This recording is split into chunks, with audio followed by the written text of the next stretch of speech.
Então, boa tarde a todas e todos.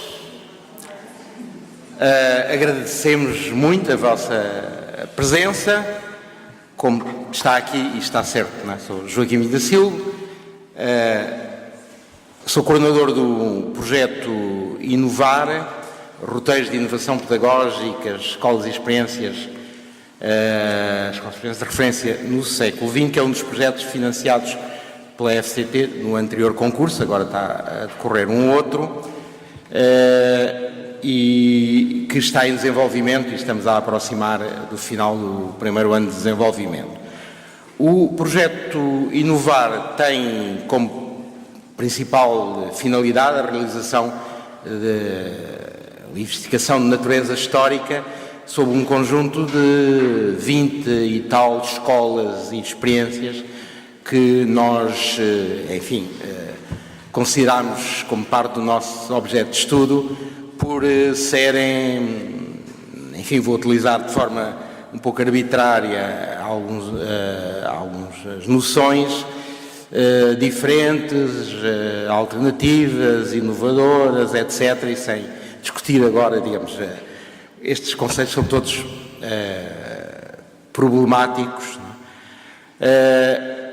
É um olhar histórico, não é um olhar de atualidade, é fundamentalmente um olhar histórico, mas, enfim, em grande medida, porque muitas das instituições continuam a existir, de o que nós chamamos,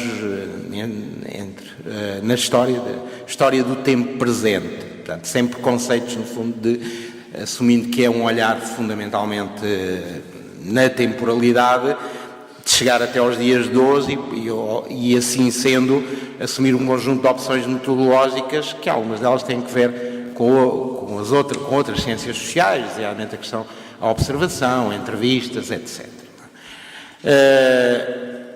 Temos consciência que essas escolas e essas experiências que podemos, enfim, pôr na categoria de diferentes ou alternativas são entre elas todas diferentes, não é obviamente impossível uniformalizá-las, e daí ter também surgido a ideia de, para além de apresentar um pouco mais para adiante os resultados desta pesquisa, dar voz, podíamos dizer, utilizando o chavão, dar voz aos atores, não é?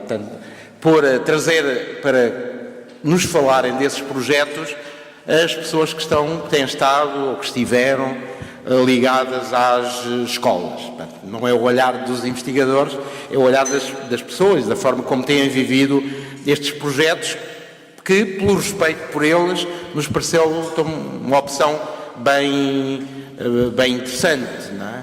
E como, na verdade, não há só uma escola da Ponte, há muitas escolas da Ponte, não é? Com muitos nomes diferentes e com muitas diferenças na maneira como têm assumido estes projetos, é também interessante para termos um olhar comparativo sobre estas diferentes trajetórias.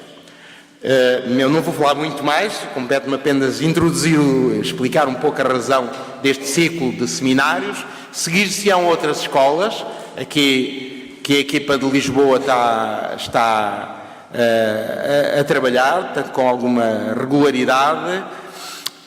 Para terminar, eu quero deixar um profundo agradecimento aqui aos nossos conferencistas de hoje, não só por terem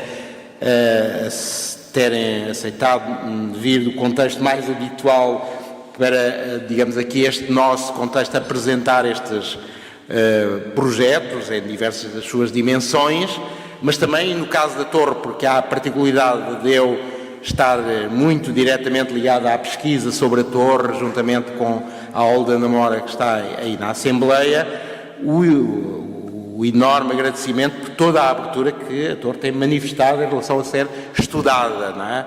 Disponibilizado todos os seus documentos que nós temos digitalizado, já temos milhares, creio, de digitalizações, e portanto é de elogiar esta total abertura para que investigadores externos tenham acesso a documentos da história da instituição estejam lá a trabalhar e possam escrever, digamos, da sua, enfim, tanto dar conta do seu olhar próprio sobre a instituição, que naturalmente será um olhar diferente das pessoas que lá viveram, vivem, eventualmente mais distanciado, crítico, etc. E é isso que é desejável, e acho que a Torre tem tido uma atitude absolutamente impecável, designadamente na pessoa do seu atual diretor, Dr. Nuno Leitão. E por isso, e pelo respeito pelas escolas, nós organizámos isto em colaboração, e inclusive o próprio título, a sugestão de quem é que deveria falar, foi tudo em conversa com o Dr. Nuno Leitão, que decidimos, não é? E portanto o que resulta aqui foi resultado desse trabalho colaborativo, e portanto o meu profundo agradecimento e reconhecimento. E então vamos passar ao que é mais importante aqui, que é as intervenções das pessoas da cooperativa A Torre, pela ordem que vocês têm ali e que foi resultado desse diálogo. Portanto, e vou então começar com o professor Carlos Neto, que está naquela ponta. Faz favor. Em primeiro lugar, boa tarde a todos e a todas. É um prazer estar no Instituto de Educação e dizer-vos que também é uma honra estar nesta equipa maravilhosa da Torre, que já tem muitos anos, para apresentar, de facto, uma perspectiva do nosso trabalho de há longos anos. Eu quero dizer-vos que entrei na Torre em 1972, portanto já passaram muitos anos, e na altura conheci pessoas muito importantes na minha vida profissional e académica. E uma delas está aqui presente, o professor Sérgio Nisa, com o qual tivemos na altura grandes contatos, antes e depois do 25 de Abril, na criação do movimento da Escola Moderna e também das cooperativas de ensino. Mas lembro que a primeira pessoa que eu conheci, de facto, que me influenciou muito o meu comportamento como professor de crianças, foi a professora Ana Deira de Almeida, que é fundadora do mesmo colégio A Torre, mais tarde cooperativa, depois do 25 de Abril, e foram momentos absolutamente notáveis, esses tempos de transição e de mudanças de perspectivas e de aprendizagens que fizemos todos em conjunto, trabalhávamos muito em conjunto, cooperávamos muito todos. Há uma segunda personagem que eu não posso esquecer também, que foi o professor João dos Santos. O Dr. João dos Santos foi talvez uma das pessoas que mais me influenciou no meu percurso, porque tinha uma namorada lá na Torre, já para vos contar assim uma pequena história, tinha uma pequena namorada lá na Torre e ficava à sua espera no recreio, e quando ficava à espera no recreio, eu tinha a ocasião de, com ele, analisarmos, observarmos, principalmente observarmos o que as crianças faziam no recreio. E foi com ele que eu aprendi imensas coisas, também, sobre a importância do corpo, que é no fundo o título um pouco da comunicação que aqui está plasmada no programa e que importa de algum modo falar. De facto, o corpo é a coisa primeira, não é? E talvez seja a entidade que hoje está mais comprometida no meio escolar. Direi mesmo de uma forma muito inequívoca de que o corpo está esquecido na escola. Acho mesmo que nas últimas décadas há uma decadência enorme do ponto de vista das competências motoras e lúdicas das crianças. Isso deve-se a vários fatores. Isto tem que ser visto numa versão mais ecológica, que passa por entender o que se passa hoje do ponto de vista dos comportamentos parentais, do que se passa dos constrangimentos de natureza social e de natureza do ambiente construído e do ambiente natural. As crianças deixaram de ter contato com a rua, está em vias de desaparecimento, e também o brincar com os amigos e, de certa maneira, o confronto com a natureza. Isso desapareceu praticamente. Eu lembro na Torre de ir buscar crianças ao telhado, por exemplo. Eram crianças com uma atividade motora e com uma mobilidade absolutamente fora da média, e hoje as crianças são muito, diria, deixa-me utilizar este termo, um pouco analfabetas do ponto de vista motor, não é? Têm uma certa iliteracia motora e corporal. E o corpo é o princípio de tudo. Nós hoje temos o corpo das crianças, eu costumo dizer que hoje que matricula-se o corpo na escola, aparafusa as crianças nas cadeiras, a ouvir professores velhos, cansados e chatos. É uma ideia que tenho, e principalmente numa grande parte das nossas escolas, pelo país inteiro. E as crianças precisam de mexer o corpo para aprender. Aprender a conhecer e dominar o seu próprio corpo é uma condição prévia, fundamental, para se aprender coisas abstratas. Não é? E o corpo é essencial de um ponto de vista de interação com os outros, mas também de descoberta de si próprio. Não interessa apenas mexer o corpo, mas também escutar o próprio corpo. Não é? Isso é absolutamente essencial. Eu recordo-me de uma obra de um grande ministro português de Educação, o professor Marçal Grilo, quando escreveu aquela obra muito interessante que se chamava O que era difícil era sentá-los. Não é? Mais tarde, o professor David Justino, também ministro da Educação, escreveu outra obra que o difícil era educá-los. Eu, se fosse ministro da Educação, que não pretendo ser, escreveria uma obra em que diria o que é difícil é levantá-los e pô-los a mexer, não é? Porque, de facto, as crianças precisam de mexer o corpo, precisam de interagir, precisam de se confrontar com riscos, precisam de subir às árvores. Elas hoje sobem, mas não descem, como sabem. Precisam de ser mais ativas, mais interativas, confrontarem-se com mais riscos físicos, riscos psicológicos, riscos perceptivos, riscos sensoriais. Hoje as crianças têm praticamente uma vida sedentária. O sedentarismo é talvez das maiores pragas do nosso século, não é? E um corpo que não tem autoestima, que não tem autorregulação emocional, que não tem autocontrole, não pode aprender, não é? As crianças, por natureza, são ativas e necessitam de manifestar muita energia. A infância é longa e precisam de movimentar muito o corpo e brincar muito. Isso é absolutamente essencial. Somos a espécie que tem mais vida longínqua, não é? Para se tornar adulto. Andamos em média 25 a 30 anos sem fazer nada, não é? Para sermos alguém. O que significa que hoje as crianças brincam pouco, mexem pouco o corpo e, efetivamente, faz-se uma pressão social, uma pressão até institucional para que elas cresçam depressa demais e não sejam crianças, não vivam a sua infância em plenitude.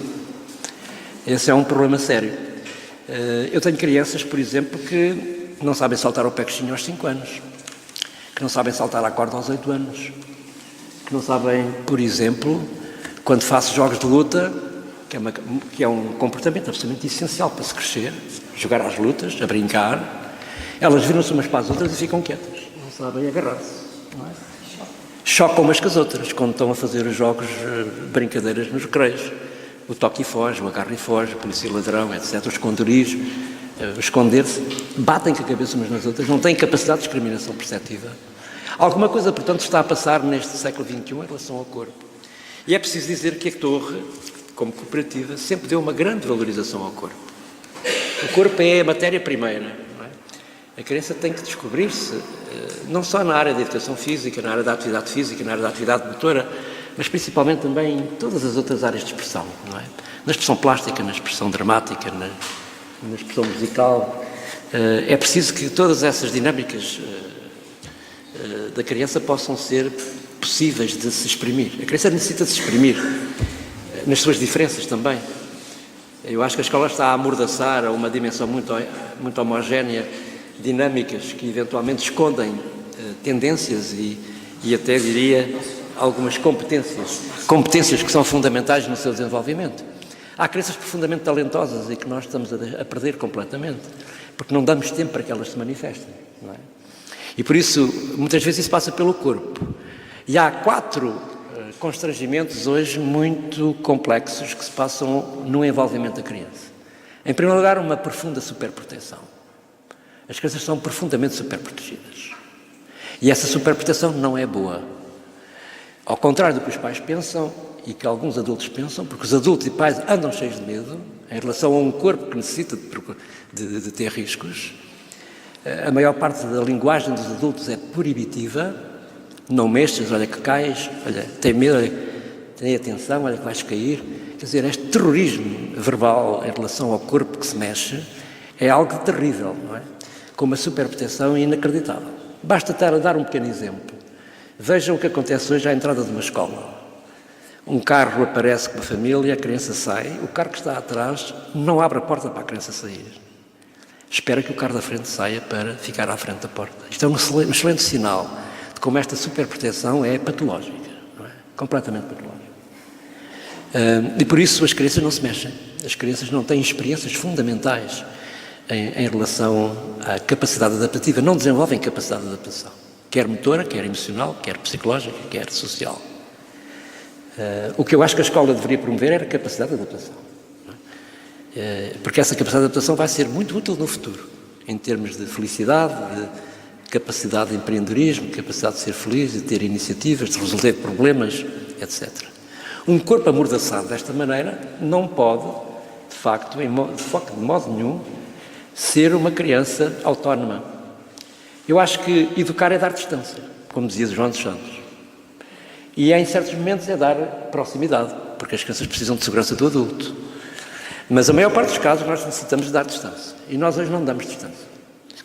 Esta superproteção mata mesmo, não é? As crianças precisam de autonomia para crescer. E, portanto, esta questão do corpo amordaçado na escola, em que se impõe mais o silêncio do que se põe o corpo, de facto, a poder exprimir-se verbalmente, em termos de expressão não verbal, em termos de comportamento motor, é precisamente essencial. A criança descobrir-se, conhecer-se, dominar bem o seu próprio corpo. Por exemplo, quando fazemos algumas técnicas de sofrologia, que é uma coisa que nós fazemos na Torre há muitos anos, há crianças que não conseguem fechar os olhos. Tal é a turbulência que vai interiormente.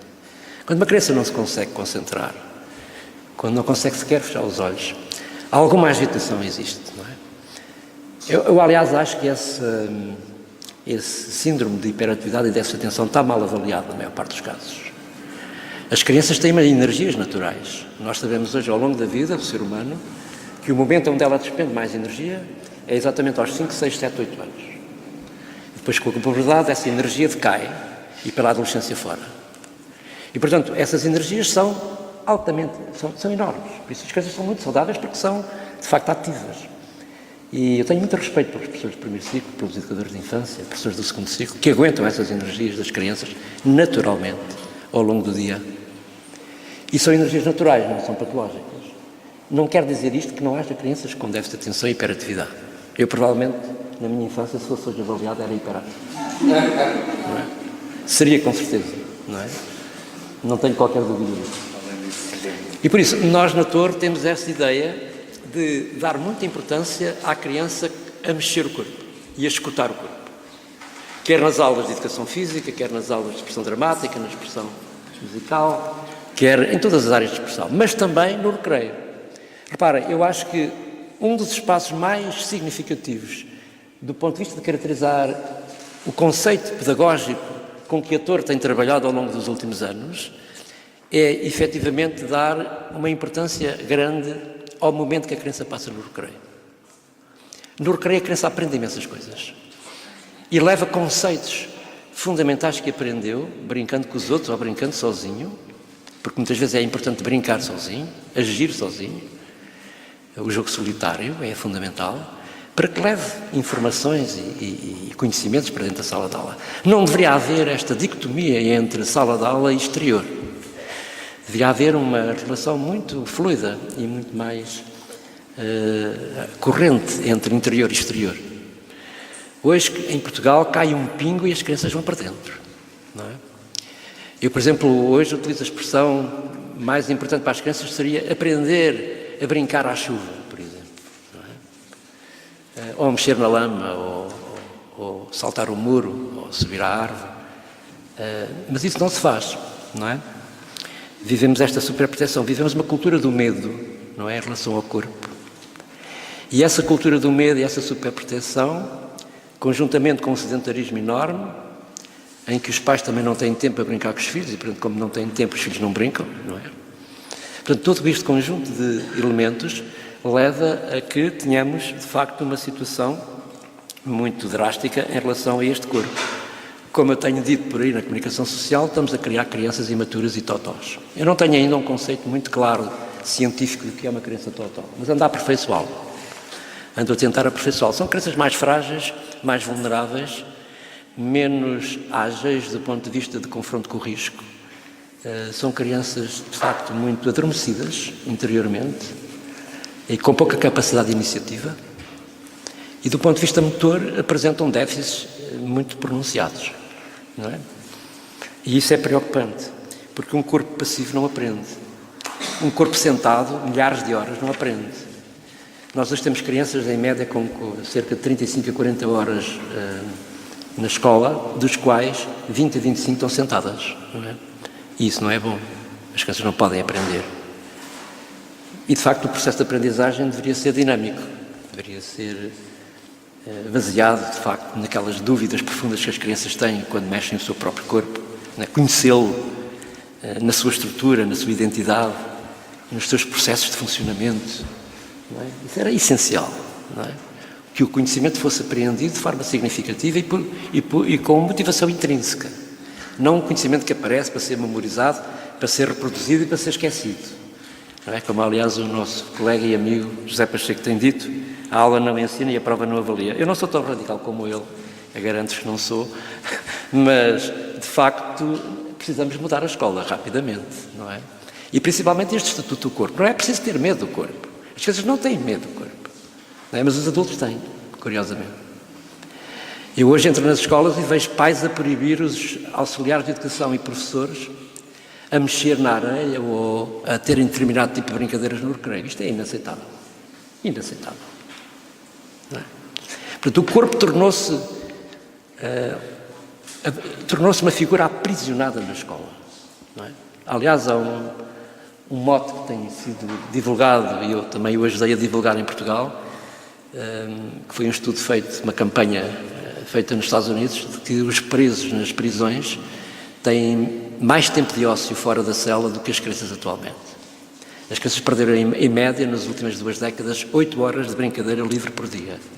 As crianças portuguesas têm, em média, 70% das crianças portuguesas brincam menos de 1 hora por dia.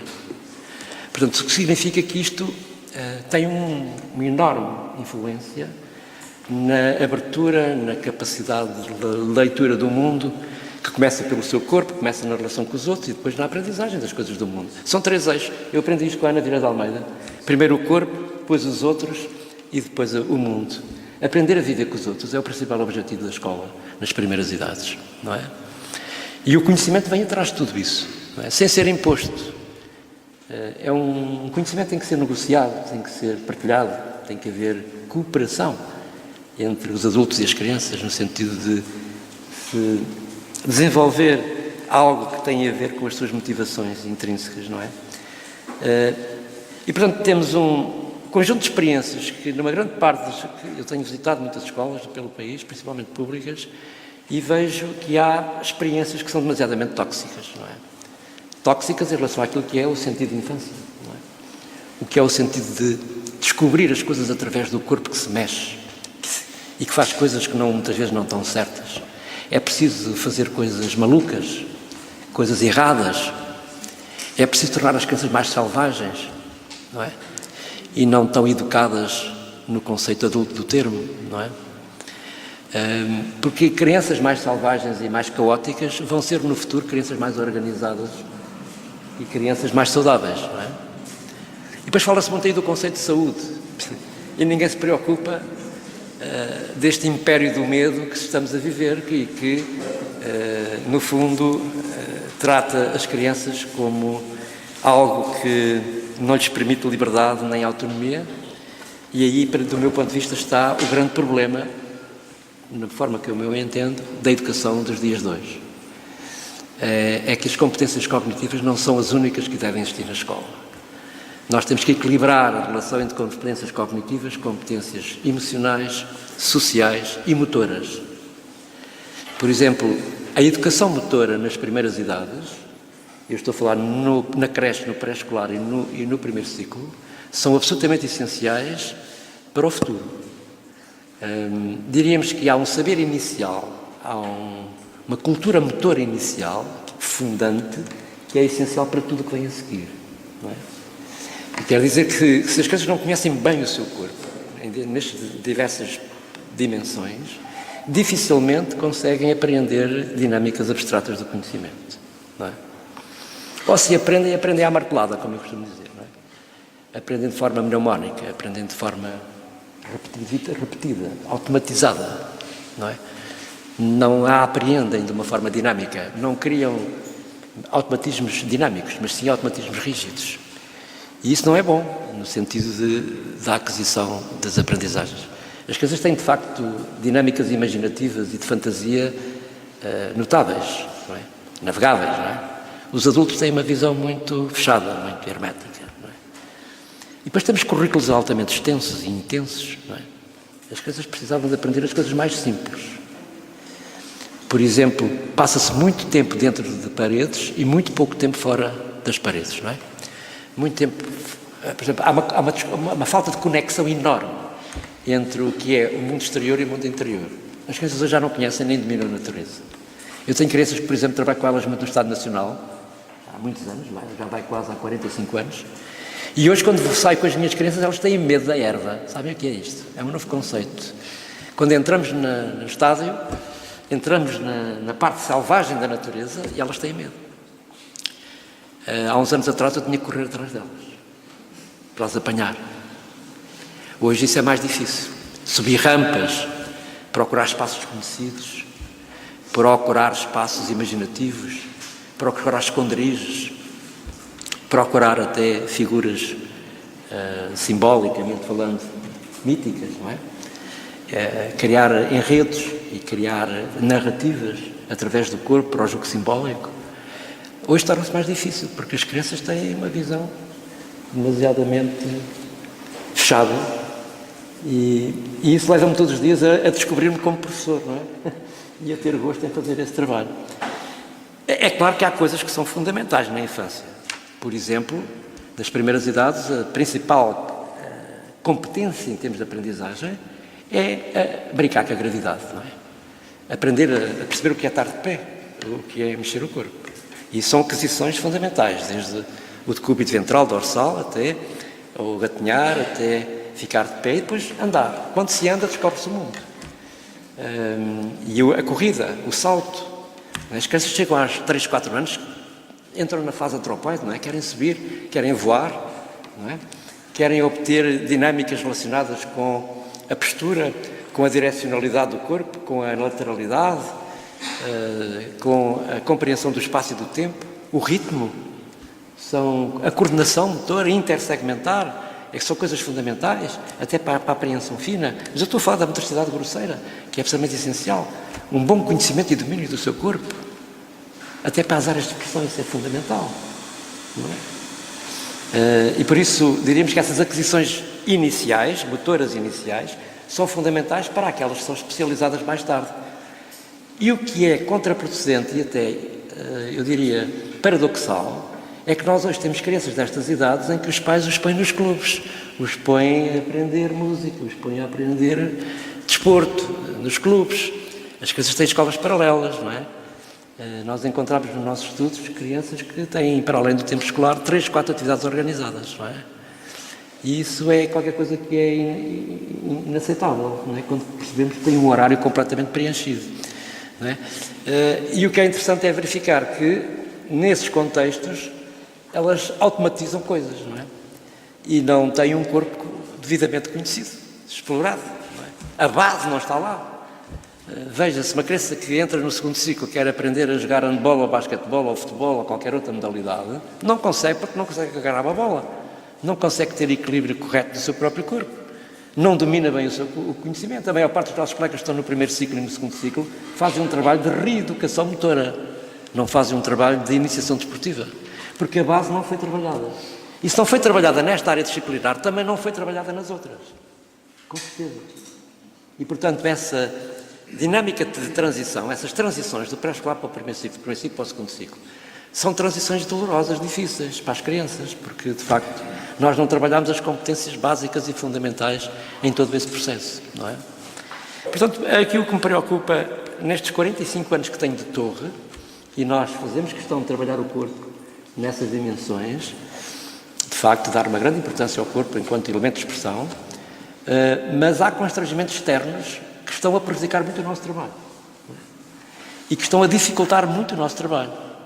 Por mais que nós possamos intervir, organizar, estruturar, dar autonomia, dar a palavra, dar a iniciativa, mas de facto torna-se cada vez mais difícil porque enquanto as crianças de antes tinham uma grande liberdade ao pé de casa, junto a casa, na cidade onde viviam, conheciam a cidade, conheciam a rua, conheciam o bairro, conheciam os amigos, faziam aventuras, tinham um corpo altamente culto em termos de mobilidade.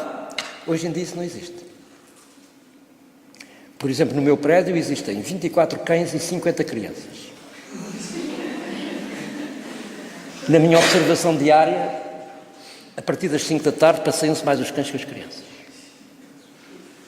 E vejo crianças a chegarem às 11 horas da noite vestidas a rigor, como futebolistas ou como rugbyistas, que vêm dos clubes da zona ali de Miraflores, vêm do Belenenses, vêm do Sporting Clube de Linda a Velha, vêm do CDU, vêm de vários clubes da zona, entram às 11 horas da noite com os pais, completamente cansados, e às 7 da manhã estão a sair. Eu duvido que durmam bem. Eu duvido que aqueles corpos se sintam felizes. E, acima de tudo, quando olho para a sua morfologia, essa morfologia já não está de acordo com a idade. Já está desfasada. Ou porque tem excesso de gordura, ou porque, de facto, porque não são ativos, o corpo encontra formas de se equilibrar. E a massa gorda é o caso típico, não é? Entre o fator alimentar, o fator de não despender de energia, por mais que façam atividade física organizada 3, 4 vezes por semana, mas isso não chega. Porque isso não chega para aquilo que era de antes o brincar livre. O brincar verdadeiramente livre. Porque esse despende de energia no dia-a-dia, que eram 3 a 4 horas por dia, é que de facto era fundamental. Não é 2 horas de educação física mais 2 horas no clube. Isso é para deitar fora. Isso é para os pais estarem descansados. É uma forma, eu diria, de descanso para os pais porque sabem onde estão os filhos. Não é para eles terem mais saúde física, mental ou outra coisa qualquer. E, portanto, o problema hoje, do meu ponto de vista, quando analisamos esta questão do corpo, passa por fazer uma análise destas variáveis todas integradas. E a escola é vítima de tudo isto. Não é? Do meu ponto de vista, é vítima de tudo isto. Com certeza que nós, na Torre, sempre tivemos esta importância de não esquecer o corpo.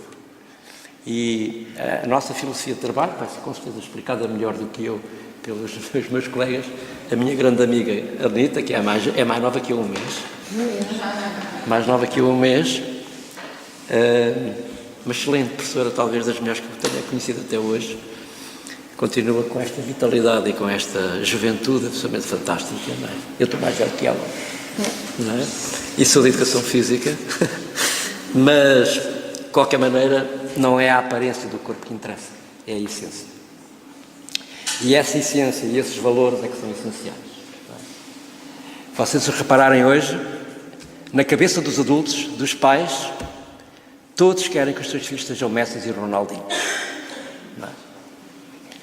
Quer dizer, as frustrações são carregadas para cima das crianças. Se não são Ronaldinhos e Messi, são outra coisa qualquer. Portanto, há que dar a volta a isto. Há que mudar a escola, há que mudar o processo de aprendizagem, há que mudar o modelo. O conhecimento não se impõe, não é linear. O conhecimento descobre-se, vive-se.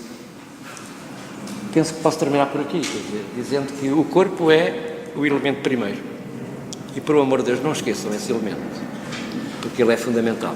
Nós não temos que ter... E, para além disso, quer dizer outra coisa. Os professores têm que se apaixonar muito por si próprios. Têm que ter boa autoestima no seu corpo. Porque há professores que, assim que entram na sala dela, já deram cabo dela. Não é? Porque a maneira como se apresentam com o seu próprio corpo não é muito convincente para as crianças. É uma questão absolutamente essencial. Haver paixão na maneira como nós nos apresentamos. Não é? É preciso olhar para nós próprios. Não falar, às vezes é preciso não falar tanto da criança, mas falar mais do professor e na sua paixão de ser professor. Nós sabemos que hoje quase 70% das pessoas estão desmotivadas e estão em burnout. Não é? E se for possível uma mudança, essa mudança não acontece facilmente porque as pessoas não querem mudar. Estão conservadoramente no seu modelo de funcionamento há muitos anos e não querem mudar. Um dia destes fui fazer uma conferência ao Cineteatro de Tomar. Estavam 500 professores na plateia e fiquei sensibilizado quando olhei para a plateia e 99% eram pessoas acima dos 40 anos. A não renovação do corpo docente é um problema sério. Não é só na escola, é também na universidade. É também na universidade. É também na universidade. Nós também temos que ir embora rapidamente. Mas, quando se tem corpos joviais, a idade não conta. Não é? A idade não conta. Eu peço desculpa do tempo que demorei. Muito obrigado.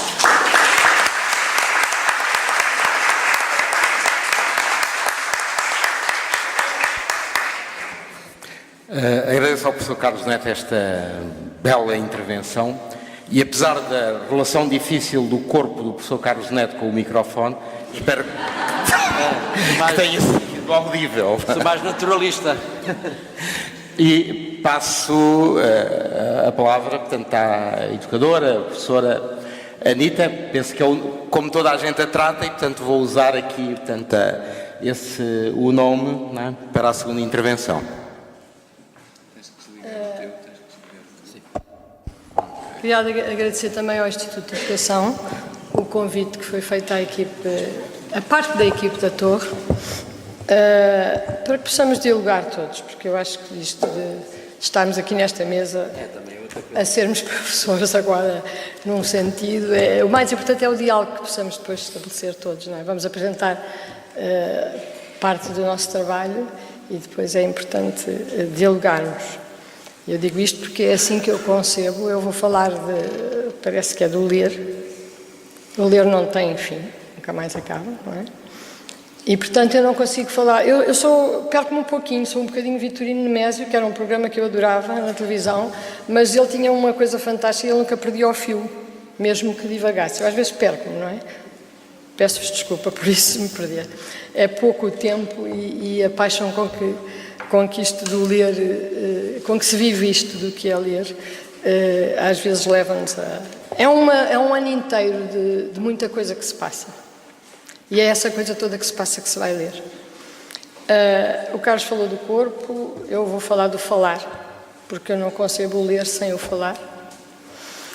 E para talvez me fixar nas coisas mais importantes num processo de ensino da leitura e da escrita, é falarmos da relação que o professor vai estabelecer com os seus alunos.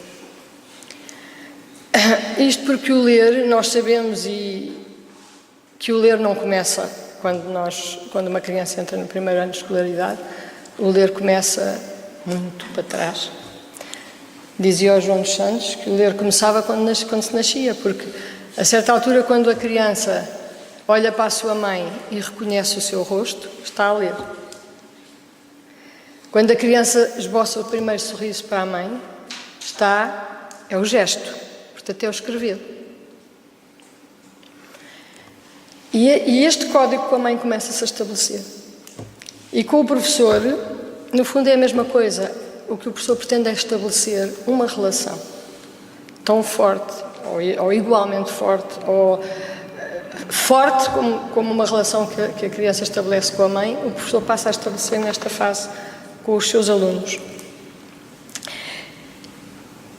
E eu digo, ler vem muito para trás, porque nesta relação, que é o que eu acho mais importante, como se deve começar, ou quando se quer trabalhar o ler, é perceber que cada criança que está à nossa frente tem um percurso de vida riquíssimo. Até aos 6 anos, e dizia também o João dos Santos, uma criança aprende tudo o que é mais importante na vida. Tudo.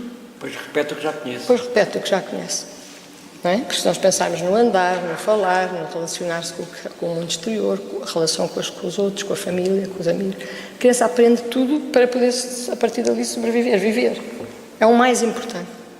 Portanto, é perceber, eu não consigo conceber um professor que começa a dar as suas aulas, e isto muitas vezes é um insucesso escolar, vem daqui, trazendo este código linguístico e isto que se vai transmitir, e que começa a ensinar este código,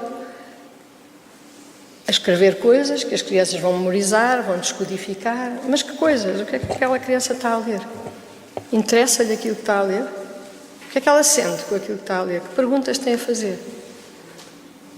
E muitas vezes são coisas tão desligadas das crianças que a criança não consegue aceder. Portanto, esta relação inicial que se estabelece é essencial o professor conhecer a vida riquíssima que cada criança que tem à sua frente já tem. Que história de vida é que aquela criança tem? E neste processo de leitura é isso que se vai escrever, é isso que se vai registar e é isso que eles vão ler. Não é mais do que devolver-lhes o que eles são, é aquilo que eles me têm para contar, no diálogo que estabeleço com eles, para lhes dar a ler. Porque dessa história riquíssima que se parte,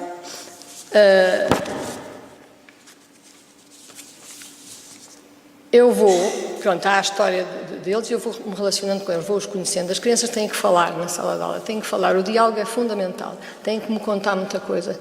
Depois, a partir daí, eu trabalho também muito com as emoções, com o pensamento deles, mas com as emoções, com o pensamento, com o afeto, que a relação está implícito, mas com as emoções, com os sentimentos, portanto, com aquilo que são as suas tristezas, as suas alegrias, as zangas, os medos, os sustos, as percas, muitas vezes.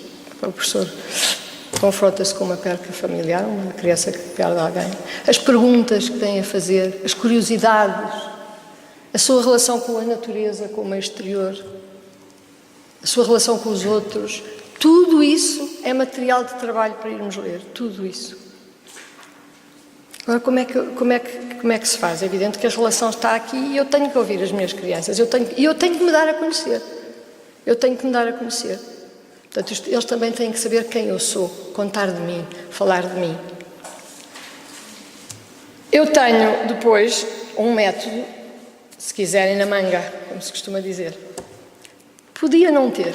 Podia aproveitar situações e criar palavras e criar material de ler, que também vai acontecer e vão ver, que as crianças liam só a partir da nossa relação. Mas, quando me iniciei no primeiro ano que fiz, de primeiro ano de escolaridade, quis procurar material. Então, andei à procura de livros, li livros, muito difícil encontrar algum livro que me entusiasmasse. E encontrei um método das 28 palavras, mas muito antigo, porque agora há um método das 28 palavras, livros com que eu já me defrontei, mas que eu não consegui perceber muito bem como é que aquilo funciona. Então encontrei apenas um livrinho que era da Porto Editora, há muitos anos, não é? Quando me iniciei. Tinha uns textinhos pequeninos, que havia dois meninos, um menino e uma menina, que eram as duas figuras do livro, e tinha uns textinhos e depois tinha um livrinho de fichas. E eu pensei, e depois tinha associado a esse livro e às fichas 28 palavras, e cada palavra tinha uma frase em que essa palavra estava inserida. E cada palavra tinha uma imagem. E foi esse material que eu me agarrei, porque a partir dessa relação que eu sei e considerava importantíssima, mas queria ter qualquer método que eu pensasse também que podia dar alguma segurança, que tinha algumas que estruturaria passo a passo e que ia estruturando passo a passo um caminho que eu podia fazer a partir dessa tal relação que estabeleço com os meus alunos. Como aos 6 anos de idade, aos 5, 6 anos de idade, quando estas crianças iniciam o seu primeiro ano de escolaridade, ainda é uma idade muito mágica, cheia de fantasia, cheia de imaginação, que é fundamental também para crescermos, fundamental. A fantasia, a imaginação, o mistério, isto é fundamental. Nós crescemos todos com isso. E as crianças têm que crescer com isso. É fundamental para a vida e para o conhecimento. E então, o que é que eu fiz? Pensei, vou criar uma grande narrativa, peguei nesse material, nessas palavras, e tentei criar uma linha condutora com essas palavras que me criasse uma história, uma narrativa. Porque nós, Torre, também já chegámos à conclusão que as histórias, as narrativas, são fundamentais no processo de aprendizagem. A história é sempre qualquer coisa de muito importante e na matemática vocês vão ver que também existem em todas as áreas que nós trabalhamos. Então, essa narrativa eu construo ao longo de todo o ano. Ela vai sendo construída ao longo de todo o ano, com essas duas personagens, que é um menino e uma menina, que não são mais, têm a idade deles e não são mais do que eles próprios, através da relação que eu estabeleço com eles. Porque essa história que eu criei, tentando ligar essas palavras todas numa história, é aberta, é completamente aberta. Eu precisei dela para ter uma estrutura que me vai guiando. Mas é depois do que se passa na sala de aula, em diálogo com os meus alunos, em percebendo o que é que se passa com eles. E nós percebemos, todos os dias nós temos em sala de aula uma criança que se emocionou por qualquer coisa, ou que está triste por outra, ou porque vem muito contente com a outra, ou porque está assustada, ou porque se zangou com a mãe à entrada no corredor e aquilo tem que se resolver. E eu parto mesmo daí. Eu parto mesmo de situações de vida na sala de aula e procuro, depois que a minha palavra, a palavra que eu eventualmente pudesse querer, essa ou outra, até posso variar, caiba na narrativa que eu criei e imaginei e que vou construir a partir dali e continuar a construir. Ela é completamente aberta. Os meninos dão-me o material com que eu quero construir também. E, portanto, depois do acontecimento, seja a partir de uma situação que estou a vivenciar, que sinto numa criança, seja a partir de outro que conta uma coisa, e de outro que conta outra, e de outro que conta outra, eu posso apresentar a palavra, ou apresento por vezes a palavra e conto um bocadinho da história daqueles dois meninos, e o que eu conto desplota imediatamente situações neles que eles têm necessidade de falar e dizer e contar, porque a história também lhes causou essa emoção. E depois de nós vivenciarmos este diálogo e estes acontecimentos, eu apresento a palavra. Muitas vezes aquilo é quase uma situação, nem digo agora vou apresentar, nunca tenho este tipo de discurso. Viro-me, pego no giz, escrevo a palavra com o giz branco no quadro preto e os miúdos imediatamente gritam, leem a palavra. E depois escrevo a frase onde essa palavra está inserida e que contém a frase, o principal da pequena narrativa que eu contei naquele dia. E eles leem. E eles leem muito facilmente. Eles imediatamente vivenciamos antes a situação. E, portanto, a palavra e a frase estão carregadas de intenção, estão carregadas de afeto. E os miúdos imediatamente aderem e leem. Estas palavras, depois, portanto, acabo por lhes ir fornecendo, eles leem imediatamente porque lhes estou a fornecer aquilo que nós vivenciamos, aquilo que é a vida deles também. Claro que eu também me sirvo muito da minha infância, daquilo que me recordo da minha infância, e acho que isso é muito importante, este exercício de cada um de nós, quando é professor e trabalha com crianças, se lembrar que foi criança. E o que é que ainda tem dentro de si da sua infância que pode ser dado, pode ser ajudado a compreender, porque nós já somos adultos. Assim como quando criamos os filhos, sabemos muita coisa do que foi criar os nossos filhos. Portanto, há uma sabedoria que está implícita, não é? Daquilo do que foi a nossa infância e do que foi criar filhos. E portanto, onde é que eu ia que já me perdi? Nasce a frase e as crianças vão lendo. Chega uma altura... todo esse material depois vai sendo colocado na parede e os miúdos podem sempre recorrer a ele. Está sempre uma imagem, a palavra e a frase, que foi o pequeno resumo daquela história de que vivemos nós naquele momento, que vivemos todos naquele momento.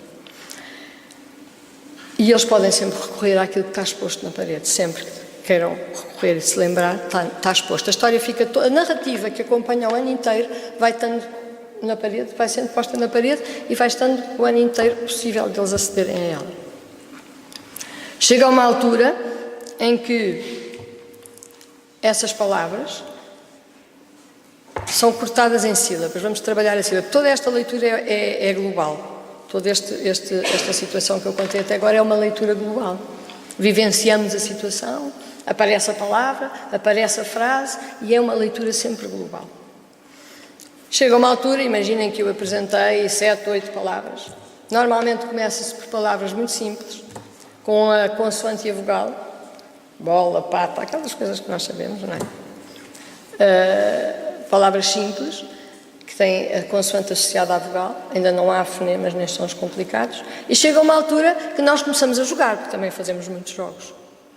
E então, cada criança tem uma frase inteira, tem uma palavra inteira e tem as palavras que vão ser cortadas em sílabas. Trabalha-se muito com o corpo antes disso, com batimentos, com ritmos, para eles sentirem que quando batem, cada batimento corresponde a uma sílaba, portanto aqui o corpo é muito importante, o ritmo é muito importante e Isto vai fazê-los sentir onde é que se dividem as sílabas.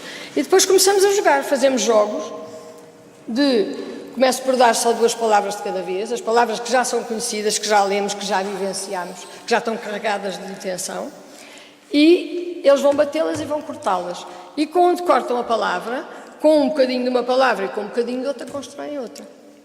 E nós jogamos, mas a partir daqui queria que percebessem que continua a ser um processo em que eu não sou eu que digo nada. Porque eu dou o material para o jogo e a seguir há um miúdo que junta 2 sílabas e cria uma nova e vem a correr ter comigo e eu digo, então diz-me ao ouvido, então agora vamos ver, os outros leem, eles escolhem um para ler ou outro qualquer lê. A palavra está aqui, muito bem, grande descoberta, vamos escrever o que tu descobriste, é registado no quadro. Depois vai outro, descobre outra, vem aqui, diz-me. Põe lá, os teus colegas vão ler. Quem é que queres que tu leia? Ele diz, vamos registrar no quadro. E as palavras vão aparecendo, porque no outro dia dou mais 2 e depois mais 2, daquelas que já vivemos, que já vêm carregadas daquela intenção da relação que estabeleci com eles. E vão crescendo cada vez mais palavras, só ditas por eles, só descobertas por eles, não sou eu que digo nada. E depois eu vou dando e construindo material de leitura com essas palavras descobertas por eles. Material de leitura que pode ser a partir de vivências que tive com os alunos em que insiro essas palavras, ou da própria história da narrativa dos 2 meninos que eu vou contando, que são eles, porque são histórias que têm a ver com eles, as desses 2 meninos, que eu vou dando como material de leitura para outro dia. Pode surgir um texto de uma página inteira em que eu pus as palavras que eles descobriram neste jogo e eles vão lendo cada vez mais. Depois chega uma altura que uma sílaba dessas tem a sua própria família. Por exemplo, a sílaba patra, papepipopu, babebibobu, por aí, cada sílaba. E eu, a certa altura, começo a trabalhar também as famílias. Olha, este bocadinho tem uma família. E começamos a trabalhar a família. E eles vão descobrir depois mais palavras a partir dos bocadinhos dessa família. São todas registradas no quadro. E são eles que me dizem as palavras. Arrumo as sílabas, e arrumo a família, eles vão descobrindo palavras, eu vou registrando no quadro. Só escrevo aquelas que eu sei que eles conseguem ler com o material que foi dado até ali. Não escrevo as que são complicadas, onde pode aparecer essa sílaba, mas aceito. Digo, muito bem, uma palavra com pé ou com pó, muito bem, vou escrever, olha, mas não posso escrever porque só não escrevo, está certíssimo, só não escrevo porque é uma coisa que ainda é difícil lermos, mas qualquer dia já consegues ler essa, mas está certa. E vou registando só aquelas que são possíveis eles lerem com tudo que se possa construir até aí. E no outro dia já tenho mais material que construo para ler, com todas as palavras que foram descobertas e que eu ponho num texto. E eles vão lendo cada vez mais. E como é todo um processo descoberto por eles, como é todo um processo em que eles se implicam, que não é o professor que está a dizer, aquilo ganha uma dimensão e uma rapidez e um gosto inacreditável. Eu depois, também há uma coisa engraçada que é a escrita. A escrita é muitas vezes uma coisa difícil, é uma coisa morosa, não é? Nós temos crianças que às vezes a tensão no escrever até rasgam o papel, não é? Até rasgam a folhinha de papel. E portanto tem que ser uma coisa que se tem que fazer com descontração, relaxadamente. E então é muito interessante criar, que inventei também.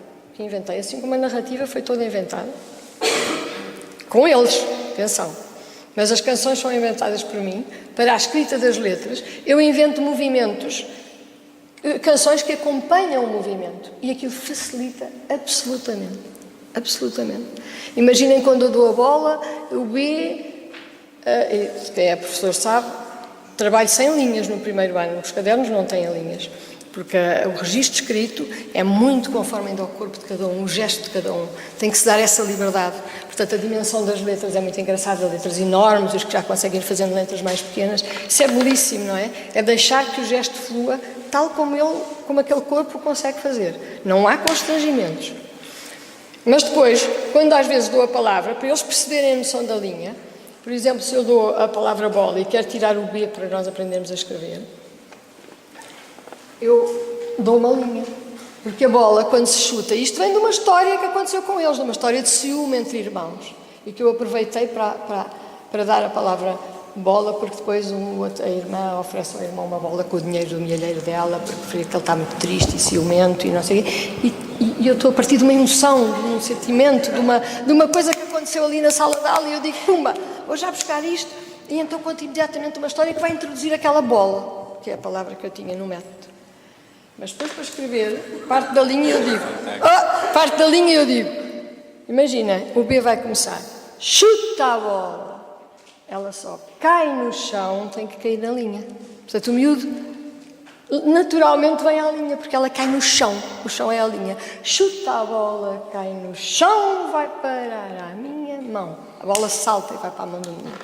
Ou a vaca bonita, come erva do chão, vai ao chão. Levanta a cabeça, dá-me um encontrão. A vaca amarra no menino quando ele vai lá para a quinta do avô e aprende a tirar o leite à vaca. E a pata, que eles adoram, a pata é muito engraçada, porque vai uma pata mesmo para a escola. Pois eu gosto que os miúdos observem os animais e que vão lá para fora e observem a natureza. E então há sempre uma pata todos os anos na escola. Quando se dá a palavra pata, porque é de uma quinta dos avós, a importância dos avós, eles contam muita coisa dos avós, o que é que a avó faz para comer, é os croquetes, é a marmelada, e eu aproveito aquilo tudo, e depois tem animais, os animais, e eu levo o pato, levo sempre um patinho que compro numa feira e lá ando ao pato, e o pato anda atrás de nós. E depois o A, pata redondinha, porque descobrimos que a pata a dormir, patinha, encolhe-se assim, fica toda ela. E depois, isto foi mesmo observado na sala de aula, quando acordam os patinhos, esticam mesmo uma patinha, porque se espreguiçam. E a partir daí, pronto, pata redondinha, lá vai a pata muito redondinha, porque é o A, estica a patinha. Depois, quando a pata está mais crescida, é o D, pata redondinha, estica o pescoço e a patinha. E este movimento, estas canções que ajudam a construir o movimento, levam-os a escrever depois com muita facilidade a letra, a ter gosto nisso. Uso muitas vezes música, uso muito uma música, mas normalmente uso para a escrita uma música, agora estou a usar o Chopin da Maria João Pires, as sonatas, e há uma muitíssimo bonita, que é que relaxa mesmo, é uma coisa tão bonita, que quando eu ponho, não é de Chopin, é Mozart. É Mozart, tenho lá outra de Chopin, mas é Mozart. A música cria uma grande descontração. E a escrita passa a ser uma coisa bem mais suave, com a influência daquela música. E muitas vezes, quando eu não ponho ou me esqueço, eles dizem, a música, Anita. E cheguei a ter miúdos que cantarolavam a sonata de Mozart. E é sempre a mesma, porque esta coisa do ritual, nestas idades, haver uma espécie de uma coisa que se repete, um ritual para determinados, uma rotina, para determinados momentos é importantíssima para o crescimento deles. Acompanho todo este processo de relação com eles, atenção que é sempre com as crianças a falarem, a dialogarem comigo, que nasce a leitura. Eu só lhes estou a retribuir aquilo que eles me dão para ler. Eles lemos e lemos-nos a partir do que vivemos na sala de aula. Acompanho sempre isto, independentemente do material que tenho, que são eles, essencialmente, e o material do método, com poesia, que se lê e que se faz, que se põe os miúdos a dizer, histórias de autor, lenga-lengas, rimas, todo este material é fundamental nesta idade. E sempre.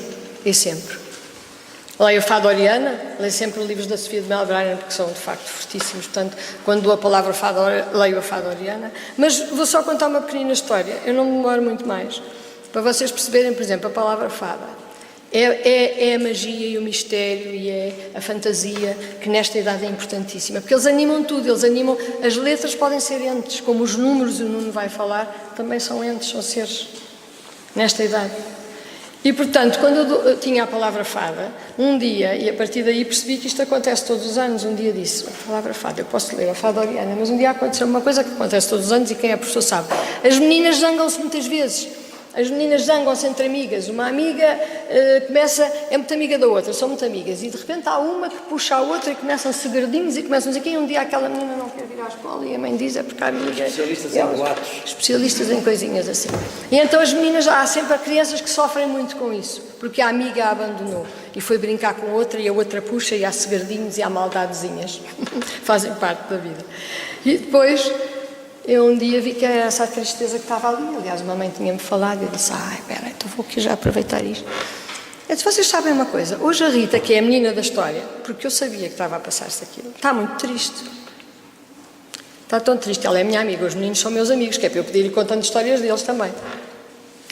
Está muito triste, telefonou-me hoje, diz que não consegue dormir, chora na cama, deita-se à noite e chora, não consegue falar com ninguém, mas olha, veio-me telefonar e está tristíssima, porque a sua maior amiga, na escola, já não quer brincar com ela. E vai brincar com outra menina e acho que depois começam aos segredinhos. Ela está tristíssima, não quer ir à escola, não, está muito triste. E resolveu falar comigo e contar-me isto. Não, desculpem, eu antes disto, pois foi assim que nasceu, eu antes de contar a história, digo, ela está muito triste e pergunto-lhes, devolvo-lhes sempre, digo-lhes, vocês sabem porque é que ela está triste? Logo aí surge uma necessidade de trabalho. Porquê? Porque eles dizem muitas coisas que os entristecem. Portanto, eu registro, olha, aquele está triste por isto, aquele pimba, tum. Mas sei que quero chegar àquilo e há sempre, até porque sei que a menina estava nessa situação, a menina que diz que está triste porque a amiga não brinca com ela. Mas como é que tu adivinhaste? Ela fica muito calada. Aquilo é o que está-se a passar com ela. E eu começo então a contar a história. Pois foi. A amiga puxa, começa a dizer segredinhos, ela está muito triste e tal. A cara das outras é fantástica. As que andam a fazer isto àquela que eu... No fundo, um convite a quê? À especulação e à negociação do significado. E isto, de facto, é aquilo que, do meu ponto de vista da Torre, que é a instituição que aqui representamos, constitui o único garante de aprendizagem. Se nós estabelecermos na escola um fórum de negociação do significado para a experiência que vamos tendo das coisas, nós estamos, de facto, a garantir que os miúdos aprendem no sentido em que se apropriam pessoalmente dos conteúdos com que estão a trabalhar e os mobilizam da forma como acham necessários. E, portanto, eles vão tendo consciência do seu próprio percurso enquanto construtores de saber. E eu penso, e este programa de matemática é fantástico como suporte para isso, eu penso que se dermos aos miúdos, a par daquilo que eles vão trabalhando, consciência dos processos como eles se vão organizando para trabalhar esses conteúdos, se nós dermos, no fundo, aos nossos alunos o mínimo de consciência sobre o tipo de aprendentes que são, que é, no fundo, dar-lhes a noção de como é que eu, em função do que tenho que aprender, posso organizar-me da melhor forma para mim, no sentido de aprender o que tenho que aprender. Se a escola fizer isto, eu acho que faz o essencial do seu trabalho. Porque um miúdo que tem esta consciência sabe como organizar-se para aprender o que quer que seja. Creio eu que potencialmente está apto a aprender tudo. E a par disto, é importante, obviamente, uma outra etapa, e que eu acho que nesta altura está a ser assumida, de facto, como qualquer coisa que tem que se tornar um axioma pedagógico na nossa forma de funcionar, transversalmente no currículo escolar, e que é a prática da filosofia com crianças, que eu convidaria o David para comunicar sobre ela. Obrigado.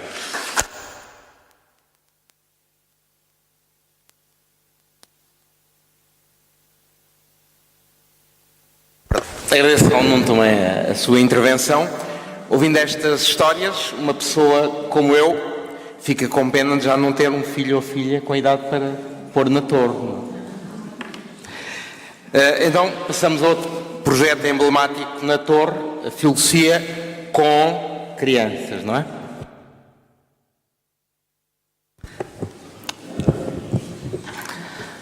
Boa tarde a todos, espero que se ouça bem, espero que ainda estejam bem. Vou tentar não me alongar, está bem? É prometido. Bom, então, afinal, o que é isto da filosofia com crianças? A palavra filosofia, se calhar, começa logo por ser um problema, porque nós estamos habituados a pensar filosofia como uma coisa chata, longa, intelectual e cheia de construções mentais teóricas. Muito pouco aquilo que é a filosofia com crianças. Pode ser, talvez, aquilo que é o exercício de pensar longamente sobre alguma coisa e fazer um livro sobre ela. Mas não é isso, obviamente, que acontece dentro de uma escola como a Torre. E a filosofia com crianças é, talvez, tão alma da Torre, como todas as outras áreas que já falaram hoje para convosco. Eu, se calhar, começava logo, aproveitando a ideia do Nuno, pelo facto de que, de facto, a filosofia com crianças não pretende que se aprenda coisa alguma. Quando muito, que se pense sobre todas as coisas. E se eu ainda tiver que dizer, começava logo por dizer que as crianças pensem sobre todas as coisas que queiram pensar e que sejam capazes de explicar porque é que pensam dessa forma. Portanto, quando muito, o professor de filosofia com crianças não ensina e não dá aulas de filosofia com crianças. Está em sessões a aprender o que elas têm a dizer sobre o mundo e sobre si próprias, obviamente. Bom, mas se calhar é melhor explicar como é que isto acontece. Então, se calhar para explicar, eu não pude trazer os meus alunos para eles contarem, então eu trouxe as frases deles, que é a mesma coisa no possível. Então, se calhar, eu perguntei-lhes, ou melhor dito, eles um dos dias, um deles chegou à sala e disse: tenho uma pergunta, e começaram a falar sobre várias coisas, e houve o António Mexia, penso eu, que disse: o que é isso da filosofia? E eu olhei para ele: pois, não sei, o que é que tu achas que é? E então toda a turma começou a tentar, daquilo que de cada um deles acha que é a filosofia, seja lá o que isso for, e então tem no primeiro ano crianças a dizerem: a filosofia serve para descobrir coisas, diz um. A filosofia serve para falar com os grandes, diz outro. A filosofia serve para perguntar e tentar responder, diz outro. A filosofia é para descobrir coisas a partir de palavras e de textos. Pronto. Talvez esta última parte dê uma pista do que é que acontece numa sessão de filosofia. É verdade, costumamos ler um texto, o texto é um pretexto, há outras formas de pretexto, mas nós seguimos o programa de filosofia de Matthew Lipman, é verdade, mas o Matthew Lipman é um programa, a vida é maior que o programa de Matthew Lipman, não está em nenhum texto que é filosofia, claro, mas está neles, portanto importa discutir o que é. E então, posso-vos dizer, para terem uma noção, estas respostas eram do primeiro ano, mas eu não resisti, trouxe do sexto também algumas respostas. Então temos: a filosofia não tem fim, é o que está para lá da resposta. A filosofia, diz outro, é querer saber mais, porque só ela não tem fim. Estamos sempre a querer saber mais. Diz outro aluno: na filosofia eu não gosto muito de chegarmos a uma conclusão ou consenso. Na verdade, ela usou as duas palavras e eu estou a cumprir, a dizer exatamente o que ela disse. Não altero uma única vírgula ao que eles dizem, atenção, não é meu. E dizia também: não gosto de chegarmos a uma conclusão ou consenso. Gosto de perguntas a disparar. Fico a pensar depois de sair daqui. Bom, acrescentando ainda mais duas. A filosofia é descobrir mais da mesma coisa, para além do que já se sabe. A filosofia é debater o porquê das coisas, fazer perguntas, procurar saber o que é cada coisa. A filosofia é questionar o quê, porquê e como as coisas são. A filosofia é chegar a conclusões temporárias. Estas são as definições do sexto ano. Talvez a partir daqui tenham esperança que percebam que isto está um bocadinho longe daquilo que nós aprendemos como filosofia. Está um bocadinho longe daquilo que aprendemos como filosofia no ensino secundário, nas aulas de filosofia. Por isso é que aqui não há aulas de filosofia.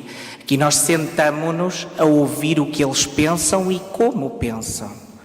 E isto significa que nunca perturbamos o que eles pensam, nem obrigamos a sessão a discutir o que nós adultos achamos que gostaríamos que eles pensassem. Porque, na verdade, eles é que nos estão a explicar, através do ato de pensar e de expressar pela linguagem, o que está a acontecer dentro das suas cabeças. E, portanto, se nós queremos que eles desenvolvam isso que está dentro das suas cabeças, seja lá o que isso for e para que sentido for, temos que lhes dar liberdade para eles nos explicarem o que é que estão a pensar. E por isso, quando, por exemplo, estamos numa aula a discutir porque é que as meninas usam cor-de-rosa e os meninos usam azul, e vocês dirão, isso não está no programa Lippmann. Pois não. Isso está na cabeça deles. Pois está. Ou se estamos a discutir, e quando estamos a discutir, insisto, que é para chegarmos a algum lado, neste caso, quando eles dizem, não, mas o azul é para os meninos, e nós todos, eu também não sou um menino, mas também lá estou como menino a tentar perceber como é que eles pensam, e portanto é natural que, então, mas eles digam, então afinal, porque o azul, e depois há uns que dizem, não, o azul, porque todos os meninos devem andar de azul, e depois há outro que diz, quer dizer, os meus pais dizem que é assim, pronto, então e se houver um menino vestido de cor-de-rosa? Não, isso não pode ser. Mas há outro que diz, pode, porque é que não pode? És racista? Eu, racista? O que é que quer dizer racista? E ele, atenção que estamos a discutir, estamos a falar de uma aula de primeiro ano, e ele diz, racista, eu não sei bem o que é isso. Eu ouvi essa palavra uma vez, já sei, uma vez eu estava a jogar à bola e houve uma menina que queria jogar e um amigo meu não deixou. E depois alguém diz, olha, está a ser racista, acho que é isto que quer dizer. Ok. E depois, entretanto, às 2x3, ele dizia, eu acho que as meninas podem usar azul e os meninos também podem usar cor-de-rosa. E eu não resisti a perguntar, então quer dizer que eu posso vir de cor-de-rosa amanhã? E ele disse, podes, é piroso, mas podes. Pronto. Talvez, sim, também é perigoso, mas é mais piroso do que propriamente. Mas pronto. O que talvez, eu acho que se calhar sendo um bocadinho, se estamos um bocadinho mais despertos, agora sendo um bocadinho mais direto na forma de vos contar, sem ser maçudo ou extenso, porque não vou contar grande coisa em tempo que não tenho, diria só que, de facto, as sessões de filosofia servem para que eles exercitem livremente, tal como no recreio, com o corpo, dentro de um espaço qualquer ou fora, o ato de pensar sobre coisas que lhes interessam. E talvez este seja o outro recreio, o recreio da mente, não o do corpo, seguindo a ideia do professor Carlos Neto. Esse aspecto é particularmente importante porque este estado de liberdade, de discussão, de diálogo entre todos sobre o que é, por exemplo, a filosofia, ou sobre o que é, por exemplo, o nada, que também já foi discutido, ou se é o azul, se podemos usar ou não, se eu tenho direito a usar ou não o cor-de-rosa enquanto menino, entre outras coisas. Na verdade, qualquer que seja o caminho, estamos a exercitar, ou eles, e eu com eles, confesso, porque eu não estou lá senão para acompanhar o que eles pensam e para, quando muito, colocar alguma dificuldade, mas não para eles pensarem como eu, mas para continuarem a pensar o que quer que seja que estão a pensar e resolverem os problemas que aparecem. É sempre interessante ouvi-los, precisamente porque são aulas em que o diálogo é constante. O professor, e não se deveria chamar professor, o moderador da discussão ou do diálogo sou eu ou outro professor de filosofia com crianças, mas na verdade a discussão é toda uma prática ativa de todos os meninos em que pensam sobre o assunto que aparece e que surge. Este assunto normalmente surge de uma pergunta.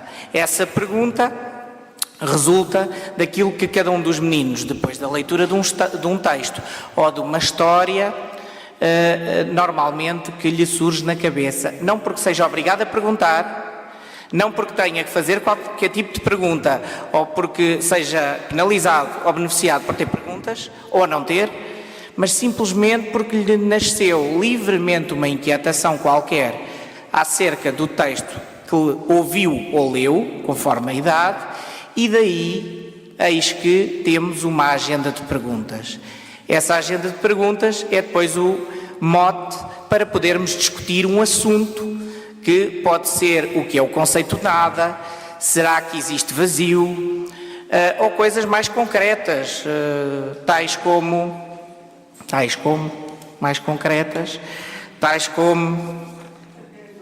tanta coisa, deixa-me ver.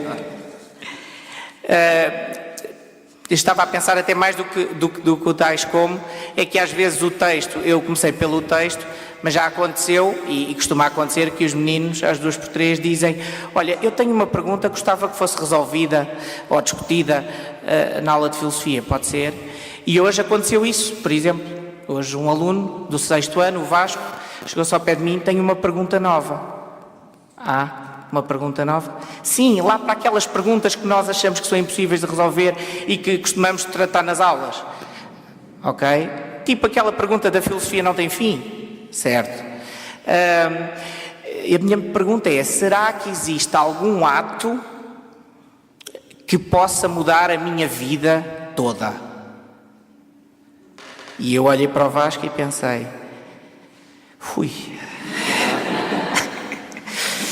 Vasco, amanhã não te esqueças, temos que registar isso na agenda das nossas perguntas. E nessa turma, a agenda já está noutro patamar. Eu sou, oficialmente dizem que eu sou professor de filosofia, também da outra, já agora, e portanto temos agora um problema porque estes alunos do 6º ano pensam mais e melhor que os meus alunos de 12º. Mais e melhor na qualidade de argumentação, mais e melhor na capacidade de criar alternativas e de relacionar conceitos, mais e melhor na capacidade de compreender o mundo e mais e melhor na capacidade de se conhecerem a si mesmos.